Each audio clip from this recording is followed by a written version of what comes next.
Bonjour, dans cette vidéo sur la géométrie du collège, nous allons voir comment utiliser la trigonométrie pour calculer des angles dans une figure.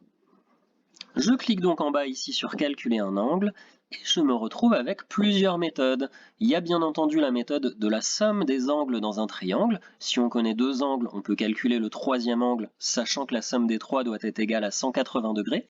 Et puis aussi, on peut utiliser la trigonométrie.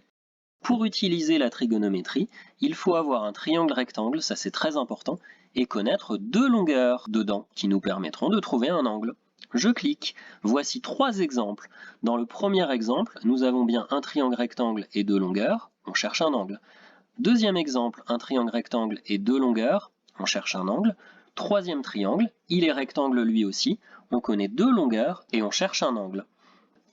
Nous allons avoir besoin de la fabuleuse formule casse-toi. Si tu ne sais pas comment on l'utilise, il faut vraiment regarder l'autre vidéo que j'ai faite sur la trigonométrie pour calculer des longueurs. Comme d'habitude, la géométrie, ça se fait en trois étapes. Première étape, il faut vraiment signaler que le triangle est rectangle en A.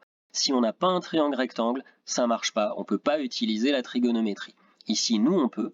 Et conclusion, ça dépend. Soit ce sera un cosinus, soit un sinus, soit une tangente. On commence avec la première figure ici. Je connais l'hypoténuse et le côté adjacent de l'angle que je cherche. H comme hypoténuse, A comme adjacent, je reconnais tout de suite qu'il va falloir utiliser un cosinus grâce au casse-toi. En voici la formule, le cosinus d'un angle est égal au côté adjacent à cet angle divisé par l'hypoténuse. Nous on sait ici qu'il s'agit de AC divisé par BC, c'est bien pour ça qu'on a choisi la formule, parce qu'on connaît ces deux longueurs, c'est égal à 10/13. Maintenant que je sais que le cosinus de l'angle que je cherche est égal à 10/13, j'aimerais bien enlever ces trois lettres là, COS qui sont devant, pour vraiment savoir à quoi est égal l'angle cette fois-ci. Eh bien pour enlever un cosinus, il faut utiliser sur ta calculatrice la touche arc cosinus. L'angle ACB va donc être égal à l'arc cosinus de, entre parenthèses, 10/13. Généralement, arc cosinus c'est la même touche que cosinus, mais il faut appuyer sur seconde ou shift, ça dépend de ta calculatrice. Et on obtient une valeur d'environ 39,7 degrés. Fais bien attention que ta calculatrice soit bien réglée en degrés et pas en radians, qui est une autre mesure d'angle. Petite remarque, à aucun moment je n'ai calculé à quoi est égal ce 10/13 de la première ligne. Pourquoi? Parce que j'en ai pas besoin, que ça va donner une valeur approchée. Directement à la calculatrice, tu tapes arc cosinus de cette fraction, et comme ça on a directement l'angle le plus précis possible à la calculatrice.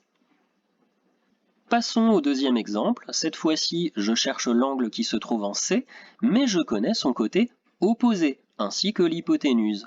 O comme opposé, H comme hypoténuse, je reconnais que je vais avoir besoin d'un sinus. Le sinus de l'angle en C est égal à son côté opposé AB divisé par l'hypoténuse BC. Je connais ces deux longueurs, c'est pour ça que j'ai choisi un sinus, justement. Et maintenant, je vais enlever le sinus là qui est devant l'angle ACB. Pour enlever un sinus, on va chercher sur la calculatrice la touche arcsinus.